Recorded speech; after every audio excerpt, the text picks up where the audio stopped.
Assalamualaikum warahmatullahi wabarakatuh. Kembali lagi bersama Sublahan Radio. Untuk menambah semangat, jangan lupa di like dan subscribe serta tekan tombol lonceng biar tidak ketinggalan cerita horor di channel ini. Langsung saja ke ceritanya. Kisah ini merupakan kisah nyata yang dialami oleh ibuku sendiri. Saat itu aku masih duduk di bangku TK, kita baru saja pindah ke suatu perumahan yang terletak di pelosok desa di bagian selatan Jawa Timur, yakni Desa Poncokusumo di pedalaman Kabupaten Malang. Belum banyak orang yang menghuni daerah ini. Rumah warga yang berpenghuni masih bisa dihitung dengan jari. Hampir semua hunian di perumahan ini belum ditempati oleh pemiliknya. Waktu telah berjalan 3 bulan. Keluarga kami mulai mengenal beberapa orang yang berada di kawasan ini. Seperti tukang sayur, tukang pijat, tetangga dan ojek. Saat itu kami sedang dalam keadaan genting, badanku mengalami demam hingga gemetaran. Rumah sakit amat jauh. Kita harus menempuh jalan menuju kota jika ingin berangkat ke sana. Sehingga hal itu tidak mungkin dilakukan karena terlalu jauh dan repot. Lokasi di sekitar area perumahan masih sawah, semak belukar, ladang dan hutan pohon jati. Transportasi kala itu hanya ada ojek yang biasanya mangkal di pos ojekan. Biasanya ojek di sini hanya narik mulai pagi sampai jam 3 sore saja. Di atas jam itu mereka sudah kembali ke kediaman masing-masing. Zaman tahun 1999 belum banyak orang yang memakai handphone. Paling komunikasi hanya lewat wartel, warung telekomunikasi, dan telepon rumah saja. Tapi kita belum punya telepon kabel apalagi HP. Ibuku bermaksud menelpon taksi namun hanya bisa lewat wartel yang bukannya jam 7 malam saja. Jam kala itu menunjukkan pukul 5 sore, para ojek yang mangkal di pangkalan sudah pulang dan saat itu juga ibuku berpikir, daripada kelamaan, lebih baik aku cari tukang pijat saja. Ibu pun berjalan menuju rumah tukang pijat yang jaraknya cukup jauh dari rumah. Jalan menuju rumah si tukang pijat tidaklah mudah. Ibu harus melewati hutan pohon jati yang menjadi jalan pintas tercepat yang menghubungkan perumahan dengan desa tempat si tukang pijat tinggal. Karena beliau hanya jalan kaki, waktu yang ditempuh pun tidak sebentar. Berbekal payung, dia berjalan seorang diri. Di tengah perjalanan, hujan gerimis datang. Beliau mengembangkan payungnya. Saat melewati hutan pohon jati dan hampir sampai ke perkampungan desa sebelah, beliau mendengar suara kakek-kakek memanggilnya. Nak, tolong mbah. Ibu melihat ke sekelilingnya tak ada orang. Dia kembali berjalan. Di langkah ketujuh ibu berjumpa dengan seorang lelaki tua yang mengenakan topi kaping dari anyaman bambu, membawa cangkul di pundaknya, kakinya penuh dengan tanah. Pria tua itu berpapasan dengan ibuku. Ibu mencoba menyapanya, "Apakah bapak yang memanggil saya barusan?" Lelaki itu tak menjawab, hanya mengangguk pelan. Gelagat pria itu tampak aneh. Tatapan ibuku tak bisa lepas dari pria tua itu. "Ada yang bisa saya bantu, kek?"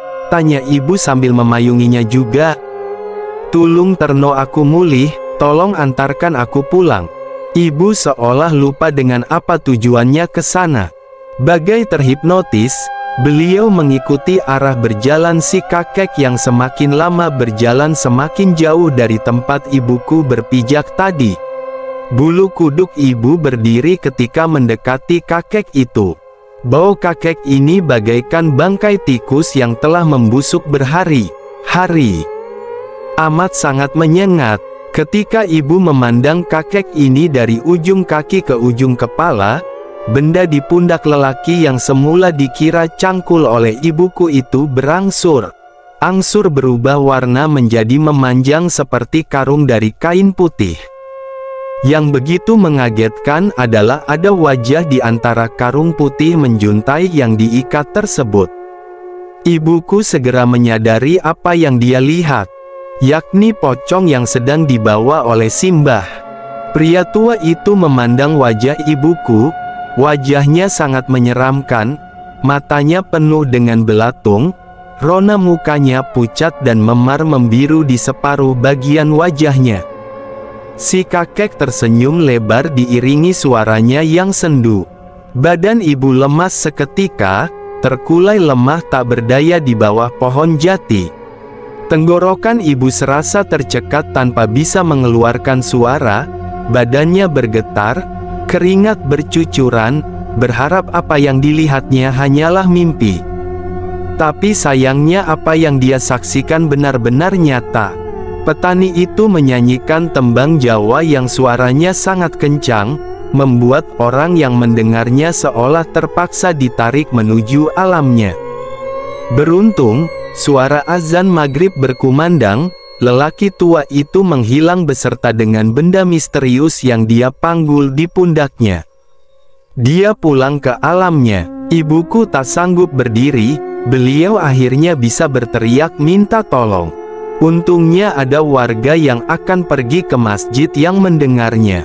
Beliau pun digotong menuju perkampungan warga yang sudah terlihat di ujung jalan. Ibu ditanyai oleh warga dan bilang mau ke rumah si tukang pijat. Warga pun mengantarnya ke sana. Sesampainya di rumah si tukang pijat, beliau menceritakan semuanya beserta maksud kedatangannya ke sana. Akhirnya ibu diantar pulang naik sepeda motor oleh si tukang pijat, sambil diberi nasihat untuk tidak lewat tempat itu lagi.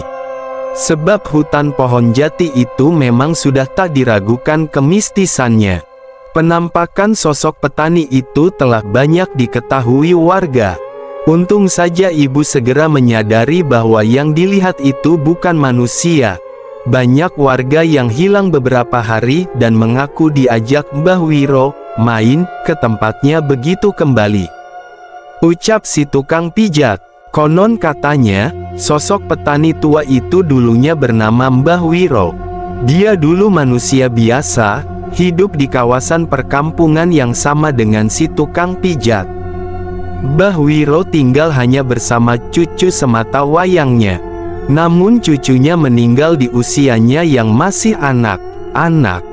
Di hari pemakaman cucunya, Mbah Wiro tidak rela jika cucu kesayangannya tersebut meninggal. Dia kembali membongkar makam sang cucu untuk dibawanya pulang. Saat itu penduduk sudah melarang keras perbuatan Mbah Wiro, tapi dia tetap ngotot. Beberapa hari kemudian dia menyusul cucunya dengan jalan mengakhiri hidupnya sendiri. Beliau dimakamkan di pemakaman yang letaknya tidak jauh dengan hutan pohon jati. Penduduk setempat sangat menghindari lewat jalan itu kecuali di siang hari. Cerita ini baru beliau sampaikan ketika aku dirasa cukup matang, yaitu saat sudah masuk SMP, karena ibu khawatir jika saat itu langsung diceritakan padaku saat itu juga maka aku akan tumbuh menjadi seorang penakut.